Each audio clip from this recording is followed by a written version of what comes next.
You've heard me say it before, the most powerful lines are those with more than one meaning.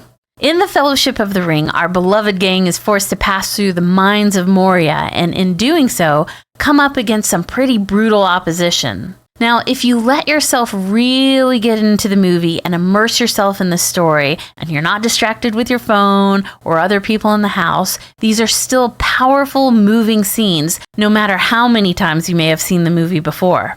This moment where Gandalf blocks the bridge and exclaims, "You shall not pass!"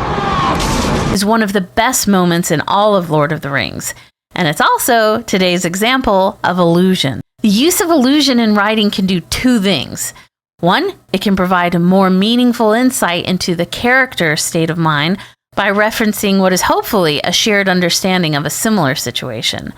It also gives the reader a better understanding of where the author was coming from when the story was written. And when we understand what inspired the author, we have a better chance of interpreting the story the way the author intended.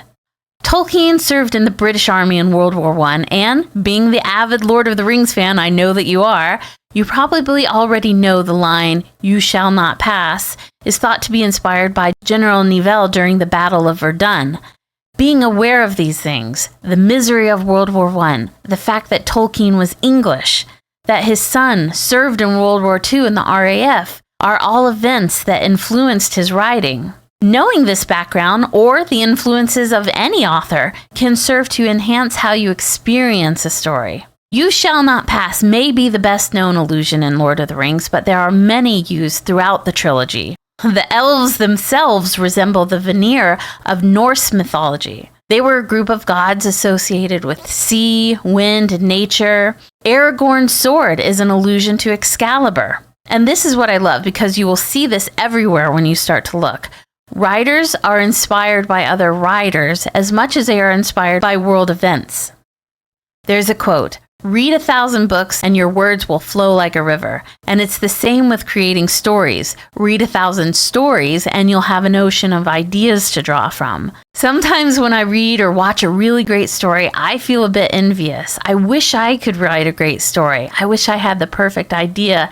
And I find myself marveling at the amazing writers of the world, and I wonder, how do they do it? And the older I get, I realize that they're taking inspiration from great works of the past, and they're using that as a starting point. Not everyone is working from square one, and I think that is a very encouraging thought. So there you go, just a little on the power of illusions. They can enhance your understanding of a movie or book, and if you're lucky, you can build an entire story around one great illusion. Fun fact, Tolkien started writing Lord of the Rings when he was 45 and finished when he was 63. Incredible. Thanks for watching.